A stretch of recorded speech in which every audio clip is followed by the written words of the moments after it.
Claude Bonneau, bienvenue en Outaouais. Merci. Vous êtes l'invité d'honneur de cette 9e édition du symposium Gatineau en couleurs. Comment vous allez? Comment va votre carrière de peintre ces jours-ci? Écoute, je suis tellement heureux de voir tout ce qui se passe dans ma carrière dans les dernières années, finalement. Parce que partout où on va, comme des endroits comme ici, on a été invité. J'ai été invité comme invité d'honneur. Fait que c'est autant plus, je dirais, une belle visibilité pour nous. On a un produit, on veut le montrer à plein de gens. Puis les gens sont toujours au rendez-vous. J'ai des commandes suite à ces événements-là. J'ai des gens qui font des acquisitions de tableaux. Vous avez un style reconnaissable entre tous, des instruments de musique, des danseurs, des personnages sans visage, une ligne sépia là, qui contourne chacun des personnages. Est-ce que ça a pris du temps avant de développer votre propre style? Et comment c'est venu, ce style-là? Moi, ça fait drôle. Il y a beaucoup de gens qui me posent cette question-là. Quand est-ce que vous avez trouvé votre style? Je dis, moi, à l'âge de 8 ans, je faisais un dessin, puis j'étais content, j'avais trouvé mon style. Il n'y a pas vraiment un temps où il y a des choses, on fait des pas de géant, où on change des choses dans notre carrière. Parce que moi, je suis entré en galerie il y a un peu plus de 25 ans avec de la nature morte. Fait que... C'est moins mort de ce temps-ci. C'est plus vivant, oui. Mais des pots de fleurs, jusqu'au jour où j'ai emprunté un violon pour le faire en nature morte. Puis, à un moment donné, dans mon atelier, j'avais un ami qui était là. J'ai dit, tiens, prends la pause d'un violoniste. Puis là, j'ai commencé à faire une série de gros musiciens. Parce qu'un artiste, lui, il place des formes, des couleurs, du mouvement dans un tableau, que ce soit une fleur, que ce soit des animaux, que ce soit abstrait, que ce soit... Pour lui, il y a l'énergie qui va en ressortir de tout ça qui est important. Fait qu'à ce moment-là, en faisant des gros musiciens, j'ai viré avec ça peut-être 1 an, 2 ans, 3 ans. Puis suite à ça, ces musiciens-là sont rapetissés, sont devenus des trios de jazz, des trios classiques, des quatuors. Les danseurs sont embarqués avec eux par la suite. Quoi, les danseurs? Les danseurs, pour moi, je vire un tableau à l'envers et pour moi, c'est 3 tulipes. OK? C'est toujours le mouvement. C'est je dirais, c'est... La robe peut servir d'élément pour mettre une grosse masse de couleurs, là, qui est une tache rouge ou un autre jaune ou sépia ou peu importe la couleur que je vais mettre, ça me permet de mettre un bloc de couleurs. Vous êtes très populaire ces jours-ci, depuis quelques années. J'ai même une amie dont son rêve, c'est d'avoir un Claude Bonneau dans son salon. Êtes-vous surpris de ce succès-là?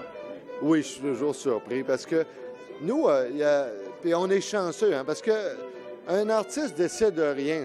On a l'air à penser que, moi, j'arrive ici, j'ai rien dans ma tête. Tout ce que je fais aujourd'hui, qu'est-ce que j'aime? Puis il faut que ce soit différent de ce que j'ai fait hier et avant-hier, dans le sens que je me nourris de ça. Si j'ai pas ce sentiment-là, il va manquer quelque chose. Hein? Si on déballait le même cadeau tout le temps, on dirait, c'est plus Noël, c'est toujours la même chose. Parce que quand je fais un tableau, je déballe un cadeau. Je ne sais pas ce qu'il y a dans la boîte, mais à la fin que je l'ai déballé, c'est toujours le cadeau que j'ai voulu. C'est des danseurs? Oui, c'est des danseurs sur le bord de l'eau. On a la chance de vous voir pendant ce symposium ici, en action. Quelle est votre méthode de travail? Vous commencez par les personnages ou comment vous travaillez? On parlait tout à l'heure de la thématique. Quelqu'un m'amène une thématique. Claude, moi, j'aime la Tour Eiffel. Bon, OK. Mais soit que je suis allé à Paris, j'ai des photos de la Tour Eiffel où je vais feuilleter, voir un angle. Si je peux pas aller sur place, je vais regarder où est-ce que je pourrais trouver de beau un angle sans faire une reproduction de ce que je vois. Pour se documenter. Justement, se documenter. Bon, OK, on me parle de la tour à Toronto. Bon, OK, elle ressemble à ça. Fait que c'est une ligne. Pour moi, je prends la ligne, je laisse faire le reste, puis j'anime alentour. Mais j'anime avec des choses que j'aime pour aussi, parce que c'est le premier client, là, c'est moi. OK? C'est sûr qu'il n'y aura pas un client qui va avoir un tableau de moi que j'aime pas. OK? Parce que lorsque quelqu'un me passe une commande, je leur dis toujours, regardez, je vais faire un tableau avec des choses, des éléments que vous aimez, mais je le fais pour moi. Vous ne l'aimez pas, vous ne le prenez pas. Ça va être un autre client. Moi, ça va être mon cadeau à moi, celui-là. Si c'est le vôtre, c'est tant mieux. Puis si vous l'amenez chez vous, vous le faites vivre, le tableau. Moi, toutes les empiler dans mon sous-sol, ce ne serait pas une bonne chose. Par contre, les gens qui font l'acquisition... Parce qu'une œuvre d'art appartient toujours à l'artiste. pas monétairement, pas physiquement, mais elle lui appartient mentalement. Il l'a créée, il l'a fait. C'est les gens qui véhiculent notre art, finalement. C'est eux qui la font vivre à notre place. Vous avez vos couleurs préférées aussi. C'est très ocre, cuivre. Et ça change au fil des années, hein? Ça change vraiment. Il y a des toiles où on fait des pas de géant. Vous savez, dans chaque toile, on fait un pas. À un moment donné, on arrive à un endroit, on change quelque chose, puis d'un coup, toute la toile change. On va reconnaître l'artiste, on va reconnaître... Ça peut être la thématique qui va changer, ça peut être les couleurs, mais il y a une énergie différente, mais on reconnaît l'artiste. Ce qui vous donne combien de toiles par année? Avez-vous déjà calculé combien ça vous donne? Je pourrais pas vous dire, parce que d'un événement à l'autre, vous savez, il y a des endroits où je vais produire, puis je me sers de l'énergie du public. J'adore peindre en public. Je carbure aux gens en arrière, souvent.